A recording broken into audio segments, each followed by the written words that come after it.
Welcome to my channel. It's been a while since I've done a news video.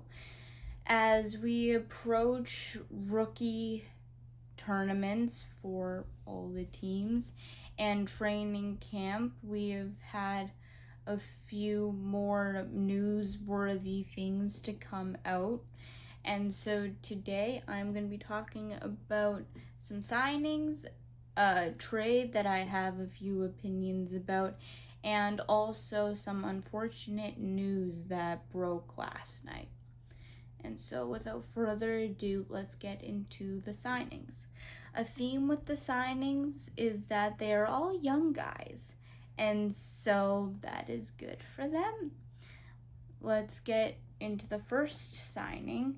Connor Zary signs a 3-year extension with the Calgary Flames. It is a AAV of 3.775, and I see this as more of, it's a bridge deal.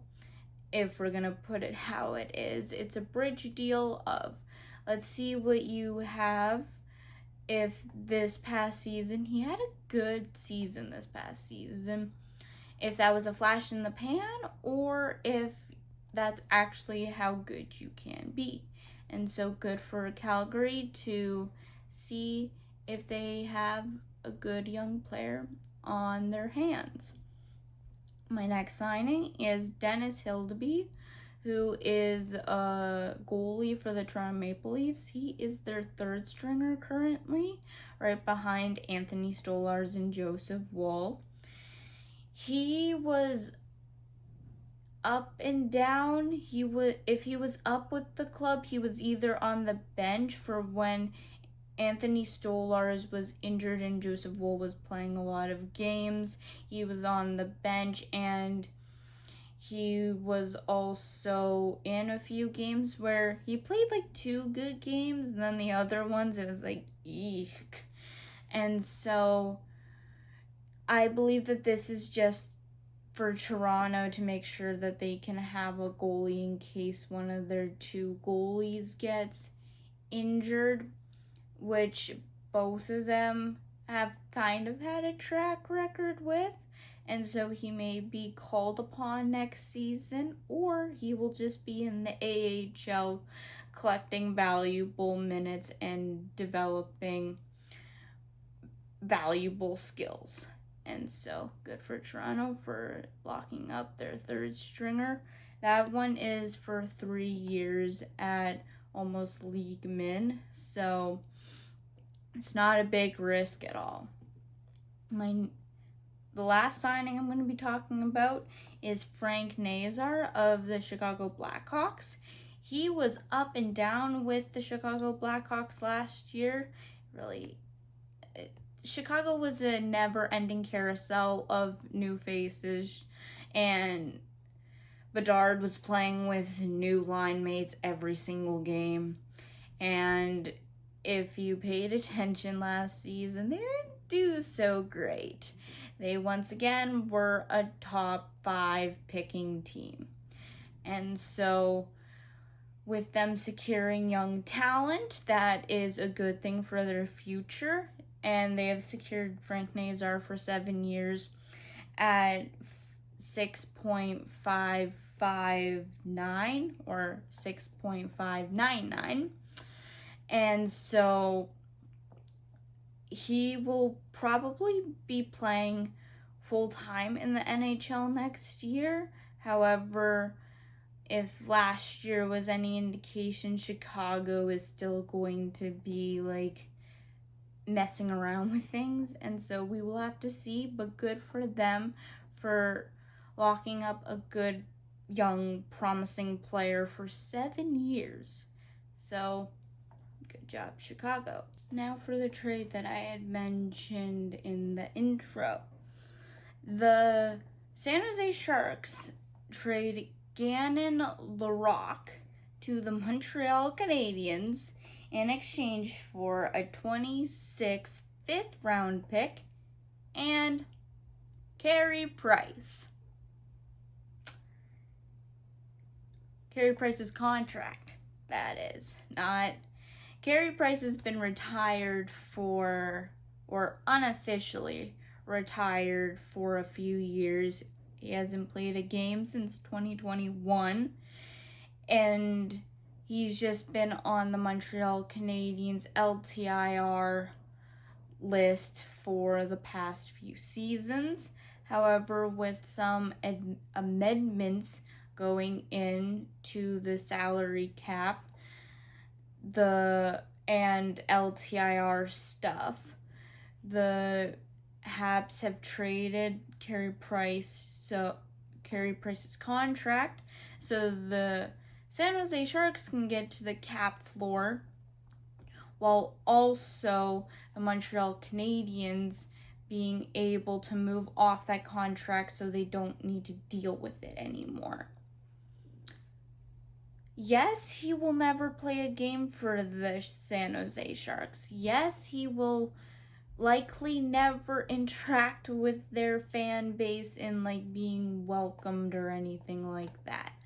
However, this does kind of hurt, at least for me, because Carey Price is my favorite goalie, and there hasn't been another goalie that has made me so passionate about a goalie like Carey Price has. So when I saw that his contract got traded, it's not like he's gonna play a game, but at the same time I'm like, he's going to end up, that means that he's gonna retire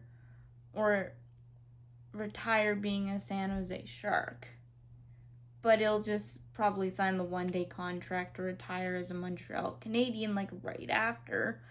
But I don't know, just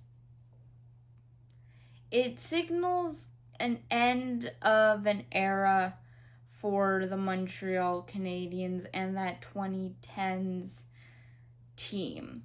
The only player remaining from that 2010s team is Brendan Gallagher, and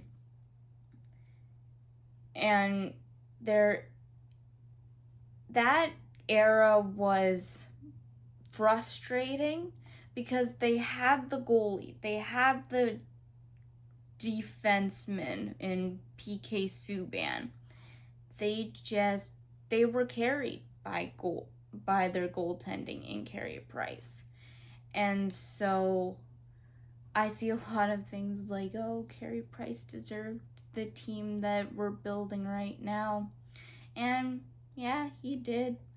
But you kind of have to, I'm not going to say that. I'm not going to say that you have to deal with the cards that you're dealt.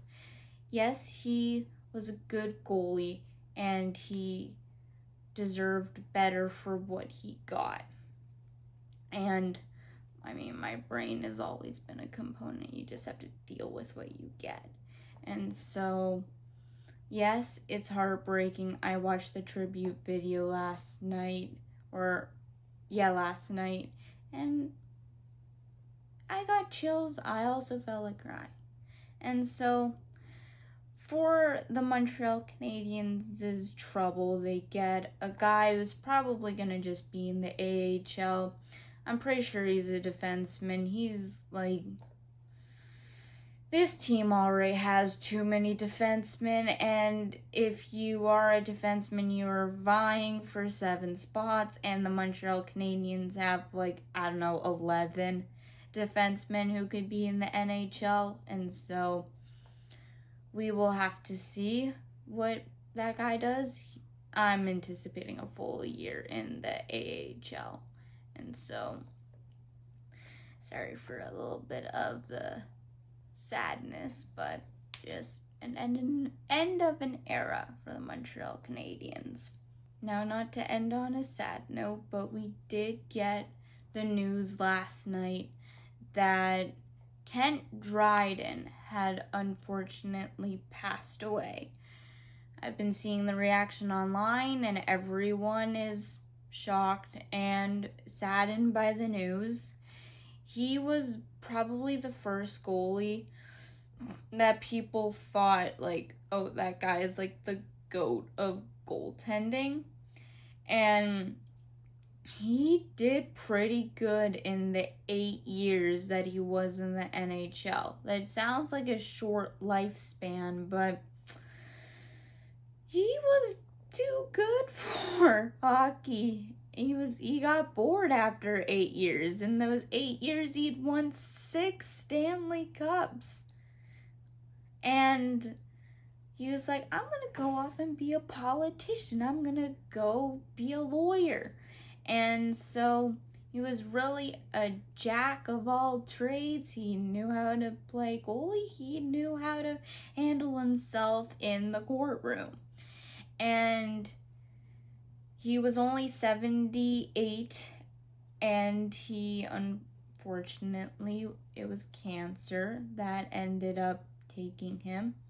And so for the last 24 hours, it has been an interesting time for a lot of Montreal Canadiens fans, mine included, or me included. And so, yeah, it's sad, but also, I mean, he had a good life.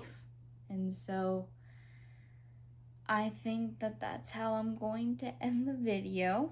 A little first half was all fun, and then last half was a little bit of a sob story, but these things unfortunately do happen. And so thanks for watching. Like the video and subscribe and comment. Let me know your thoughts on any of the things that I talked about, and I will see you in the next one.